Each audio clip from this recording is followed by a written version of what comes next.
you all? I hope you are doing very well. बच्चे, हमने last session में chapter number 7 पढ़ा था जिसका नाम था बात ऐसे बनी। इसमें हमने क्या रीड किया था कि हम सब कोई ना कोई गलती तो करते ही हैं और जो हमारे गुरु होते हैं, जो हमारे अध्यापक होते हैं, टीचर्स होते हैं, वो हमारी गलतियों पर हमें डांटते भी हैं और हमें समझाते भी हैं। पर उनका क्या मकसद होता है? उनका उद्देश्य होता है हमें श्रेष्ठ बनाना। जैसे इस चैप्टर में क्या था, प्रधानाचार्य जी चाहती थी सचिन और मुदित जैसे शरारती बच्चे, उनमें सकारात्मक ऊर्जा पैदा हो। उन्होंने दोनों बच्चों को विद्यालय की दीवार पर, विद्यालय में जो बगीचा था उसके दीवार पर चित्रकारी करने के लिए कहा और दोनों मान भी गए। पर दोनों क्या हुआ, जब उनको रंग के डब्बे दिए गए तो डिब्बे से क्या किया उन्होंने, रंग के डिब्बों से उन्होंने आपस में लड़ाई कर ली। उसके बाद दोनों झगड़ पड़े। उन्होंने सुंदर चित्रकारी तो क्या करनी थी, झगड़े झगड़े में उन्होंने सारी दीवार गंदी कर दी। पर प्रधानाचार्य जी ने क्या किया, उन्होंने डांटा नहीं बल्कि उनकी प्रशंसा की और उन्हें पुरस्कार भी दिया। इस प्रकार उन्हें पछतावा भी हुआ और भविष्य में झगड़ा ना करने के लिए उन्होंने निश्चय भी किया। तो इस कहानी के दो अंत भी हो सकते हैं। दूसरा अंत क्या था उसका कि जो प्रधानाचार्य थी उन्होंने उनको बुलाया और डांटा और बहुत समझाया और उनको आगे से ऐसा ना करने के लिए भी कहा ताकि वो सुधर जाएं। तो अब हम यह विशिष्ट कहानी के हम क्या करेंगे, अभ्यास कार्य करेंगे, क्योंकि हमने इसको रीड तो कर ही लिया है। चलो एक बार देख भी लेते हैं ताकि आपको रिमाइंड हो जाए कि हमने कल क्या पढ़ा था। हमारी गलतियों को नजरअंदाज करके हमारे द्वारा किए गए काम की प्रशंसा करती हैं और कभी कभी वे हमें हमारी गलतियां भी बताती हैं। तारीफ करने और गलतियां बताने के पीछे उनका एक ही उद्देश्य होता है, हमें श्रेष्ठ बनाना। हमें भी यह समझते हुए सारे कार्य कुशलता पूर्वक करने का प्रयास करना चाहिए। सभी छात्र विद्यालय के सूचना पट पर लगी सूचना पढ़ रहे थे। सचिन और मुदित भी सूचना पढ़ने लगे। उसमें लिखा था, सभी छात्रों को सूचित किया जाता है कि विद्यालय के बगीचे की दीवार पर चित्रकारी करनी है। जो छात्र यह काम करना चाहें, वे प्रधानाचार्य जी से मिलें। प्रधानाचार्य। सचिन और मुदित सूचना पढ़कर सीधे प्रधानाचार्य के पास गए। वे दोनों बहुत शरारती थे। उन्हें रचनात्मक कार्यों में लगाने के लिए प्रधानाचार्य ने यह काम उन दोनों को ही दे दिया। हमें यह काम कब करना है? मुदित ने कहा। आप दोनों को यह काम कल दोपहर 2 बजे करना है। इसके लिए ये रंग के डिब्बे व ब्रश पकड़ो। प्रधानाचार्य ने कहा। अगले दिन वे दीवार के पास पहुँचे। सचिन बोला, हम दीवार पर कुछ परियां बनाएंगे। तभी मुदित बोला,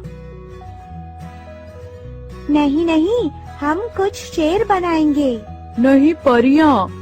कहते हुए सचिन ने लाल रंग का डिब्बा उठाया व ब्रश से थोड़ा लाल रंग दीवार पर फेंक दिया।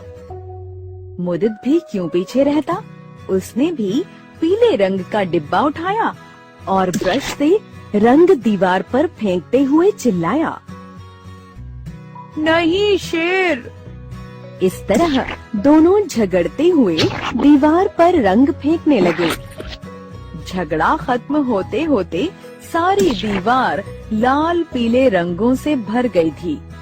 न परी न शेर दीवार पर कुछ नहीं बन सका। वे दोनों डरकर अपने अपने घर भाग गए। अगले दिन प्रधानाचार्य ने दीवार देखी और सचिन व मुदित को बुलवाया। उनके आने पर उन्होंने कुछ देर उन्हें एकटक देखा और फिर ताली बजाने लगी।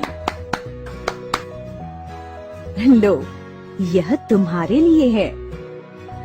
प्रधानाचार्य ने उन्हें एक एक स्केच पेन का पैकेट उपहार में देते हुए कहा, तुम दोनों ने बहुत अच्छा काम किया है। यह तो मॉडर्न आर्ट है। यह सुनकर बच्चों का चेहरा खिल उठा, पर मन ही मन उन्हें अपने किए पर पछतावा हुआ। प्रधानाचार्य मन ही मन जानती थी कि इसमें कुछ भी अच्छा नहीं है। फिर भी उन्होंने बच्चों का हौसला बढ़ाने के लिए उनकी तारीफ की। प्रधानाचार्य के इस व्यवहार से बच्चों ने भविष्य में कभी लड़ाई झगड़ा न करने का निर्णय लिया। इस कहानी का एक अंत यह भी हो सकता है। आओ देखें। एक नया अंत। अगले दिन बगीचे की दीवार पर रंगों के धब्बे देखकर प्रधानाचार्य का चेहरा तमतमा उठा। सारा रंग बर्बाद कर दिया। दीवार भी कितनी गंदी लग रही है। कहाँ हैं वे दोनों शरारती बच्चे? बुलाओ उन्हें। वे चिल्लाई। सचिन और मुदित आए। प्रधानाचार्य अपना गुस्सा दबाते हुए बोली, बच्चों, क्या तुम्हें यह दीवार अच्छी लग रही है? बच्चों ने डरते हुए ना में सिर हिलाया। हमें कोई भी काम करने से पहले विचार करना चाहिए कि हम उस काम को कैसे करना चाहते हैं। किसी भी काम को कुशलता से करने का तरीका यह होता है कि हम पहले उसे करने का अभ्यास करें। जब हम कोई काम बहुत कुशलता से करते हैं, तभी वह हमें तथा अन्य लोगों को पसंद आता है। प्रधानाचार्य ने समझाया। बच्चे अपने किए पर शर्मिंदा थे।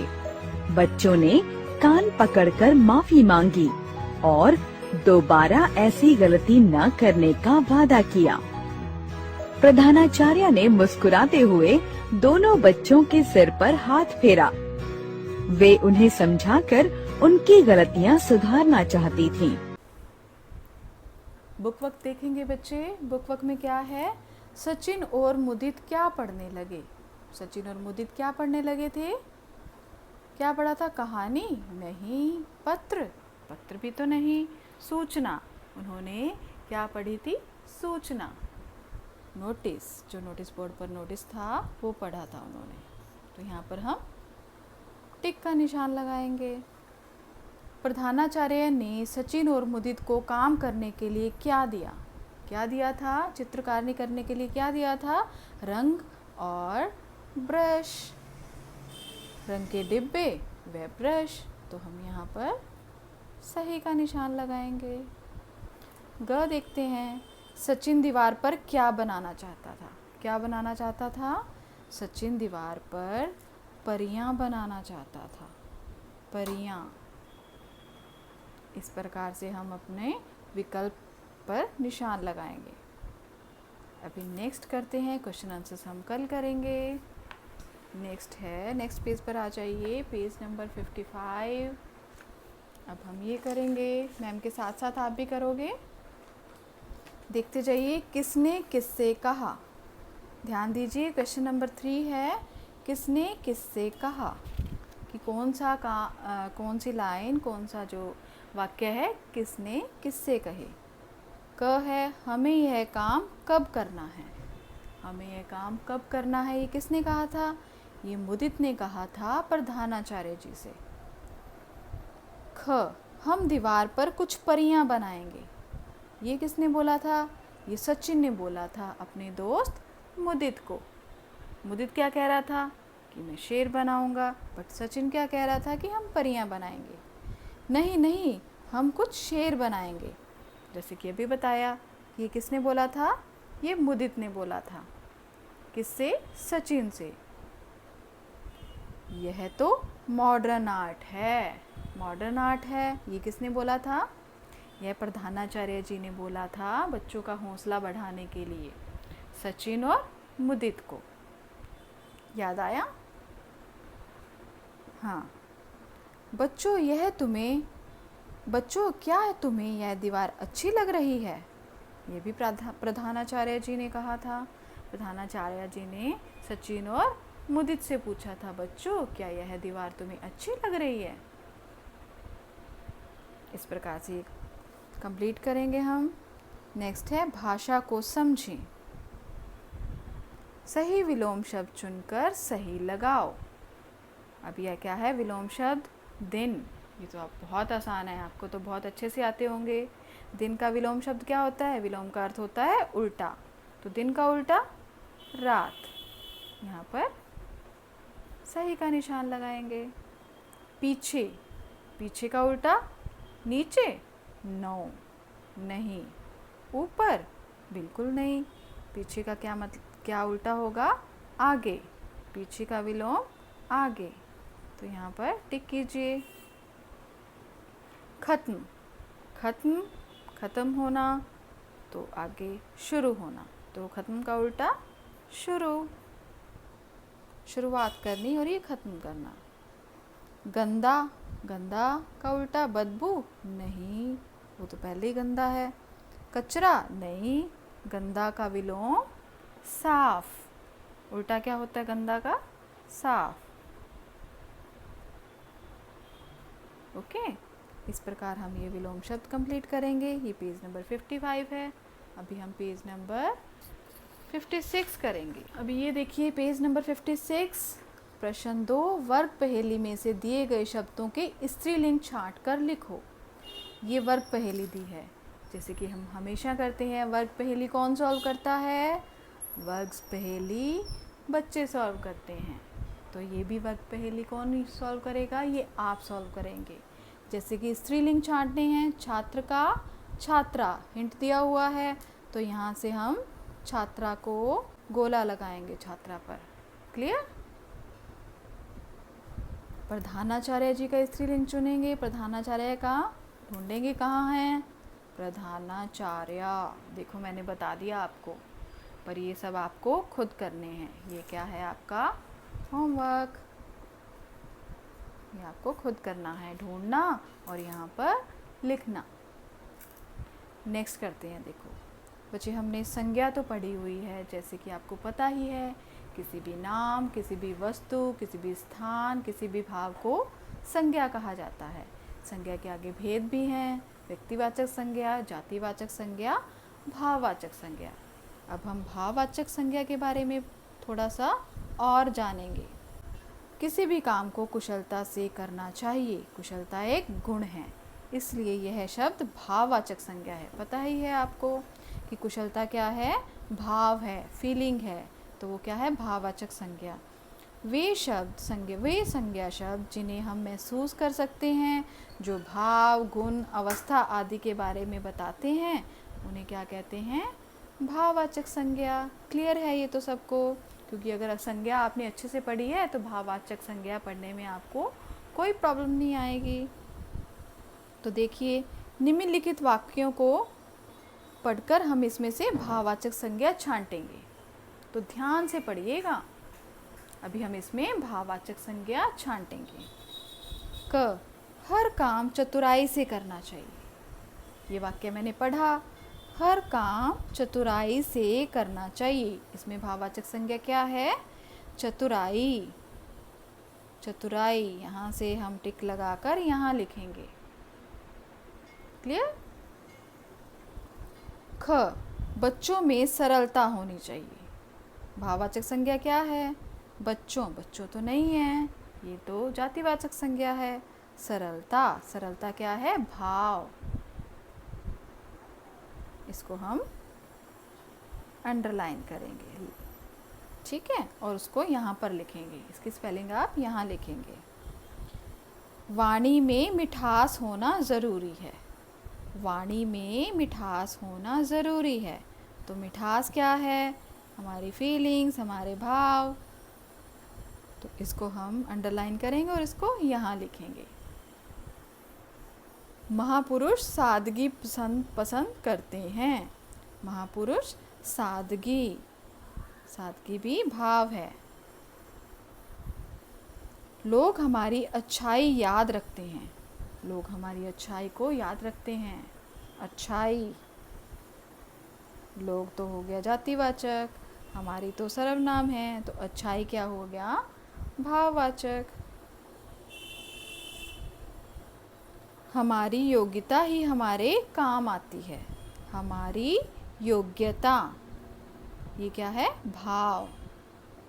तो इसको योग्यता को यहाँ लिखेंगे। आप यहाँ पर स्पेलिंग लिखेंगे इसकी। आई होप कि आपको ये वाला समझ में आ गया होगा। भाववाचक संज्ञा छांटनी है हमने इसमें से। अब हम पेज नंबर 57 करेंगे। चलिए मैम के साथ पेज नंबर 57। क्या आप जानते हैं भाववाचक संज्ञा में परिवर्तन करने पर विशेषण बन जाते हैं तथा उसी प्रकार विशेषण में परिवर्तन करने पर भाववाचक संज्ञा बन जाती है। देखिए कैसे बनती है। उसी प्रकार विशेषण में परिवर्तन करने पर वो भाववाचक संज्ञा बन जाती है। भाववाचक विशेषण, जैसे चतुराई क्या है? ये भाववाचक है। और विशेषण क्या है? चतुर। चतुर तो पता ही है, जैसे राम बहुत चतुर लड़का है, तो ये क्या है? विशेषण। तो चतुराई होगी भाववाचक संज्ञा, चतुर है विशेषण। अच्छाई भाववाचक संज्ञा, अच्छा विशेषण। जैसे मोहन बहुत अच्छा लड़का है और मोहन में अच्छाई भरी हुई है। देखो, अच्छाई हो गया भाव, अच्छा हो गया विशेषण। सादगी, सादगी से क्या विशेषण बनेगा? सादा। सादगी से सादा। इसी प्रकार मीठा से मिठास। अब विशेषण को कैसे हम बदलेंगे भाववाचक संज्ञा में? मीठा से क्या बनेगा? मिठास। सरल से सरलता। योग्य से योग्यता। भाववाचक को हम विशेषण में बदल सकते हैं और विशेषण को हम भाववाचक में बदल सकते हैं। देखिए कितना आसान है। अभी देखो, ये तो एक एग्जाम्पल थी। अभी ये देखो यहाँ पर भी है विनम्रता, तो इसका क्या बनेगा? विशेषण बताइए। विनम्रता तो भाववाचक है, तो इसका विशेषण क्या बनेगा? विनम्र। ये बन गया इसका विशेषण। अभी ये देखिए प्रसन्नता, ये भी भाव है। अब इसका विशेषण बनाएंगे प्रसन्न। ठीक है। इसी प्रकार आप ये वाले और भी करेंगे। ये आपका एक और होमवर्क है। आपकी प्रैक्टिस भी हो जाएगी और आपको पता भी लग जाएगा कि कौन सा कैसे करना है। ताजगी, श्रेष्ठता, हरियाली, कठोरता, ये 4 वर्ड है, ये आपको खुद बनाने हैं। ओके।